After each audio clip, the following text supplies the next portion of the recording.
శ్రీ గురుభ్యో నమ. 2025 సంవత్సర ఫలాల్లో భాగంగా 6వది కన్యా రాశి.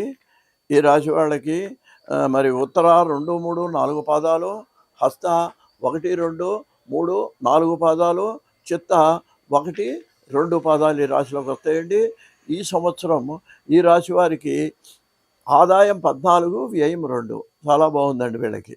ఆదాయం 14, వ్యయం 2.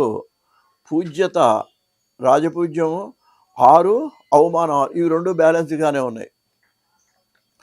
ఈ రాశి వాళ్ళు గురుబలంతో అత్యంత ప్రాధాన్యం గల జీవితాన్ని గడుపుతుంటారండి.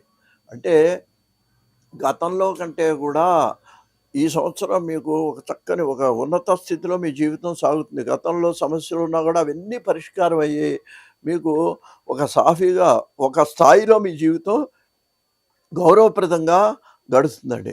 రాజకీయ, విద్య, కళారంగాల్లో కూడా ఏ రంగం వాళ్ళైనా సరే మీదే పైచేయిగా నడుస్తుంది. మిమ్మల్ని అందరూ గౌరవిస్తారు. మీరు మీ యొక్క వాక్చాతుర్యంతోనూ మీ యొక్క పనుల్లో ఉండే నేర్పు వలన, తెలివితేటల వలన ఎలాంటి వ్యక్తులైనా సరే ఆకట్టుకుంటారు. ఎలాంటి సమస్యలనైనా సరే పరిష్కరించుకుంటారు. ఇది చాలా అదృష్టం అండి ఈ సంవత్సరం మీకు. సుఖమైన జీవితాన్ని గడుపుతారు. వాహన సౌఖ్యం ఉంది మీకు. వివాహం కాని వాళ్ళకి ఈ సంవత్సరం వివాహం కొంచెం ప్రయత్నం చేస్తే వివాహం జరిగే అవకాశం కూడా కనిపిస్తున్నది. పెళ్ళైన వాళ్ళు సహధర్మచారిని సలహా వినండి. నువ్వు చెప్పేది ఏంటి అనకుండా వింటే అది మీకు ఉపయోగం అవుతుంది, కలిసి వస్తుంది. అది గమనించండి.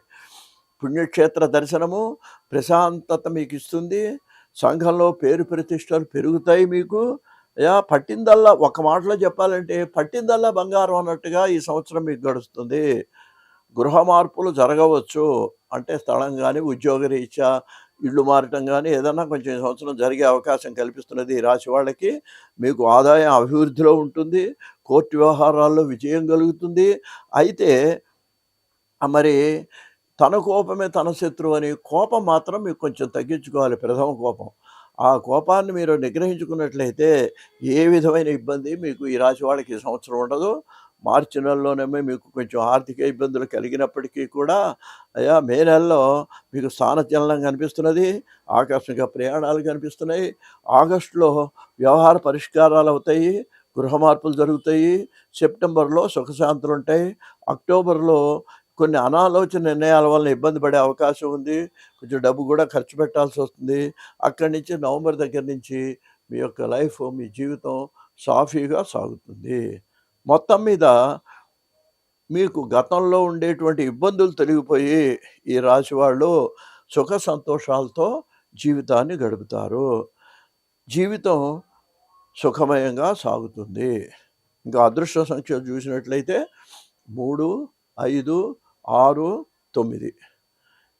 ఆది, మంగళ, గురువారాలు మనకు అదృష్ట వారాలుగా మనం చెప్పుకోవచ్చు. స్వస్తి.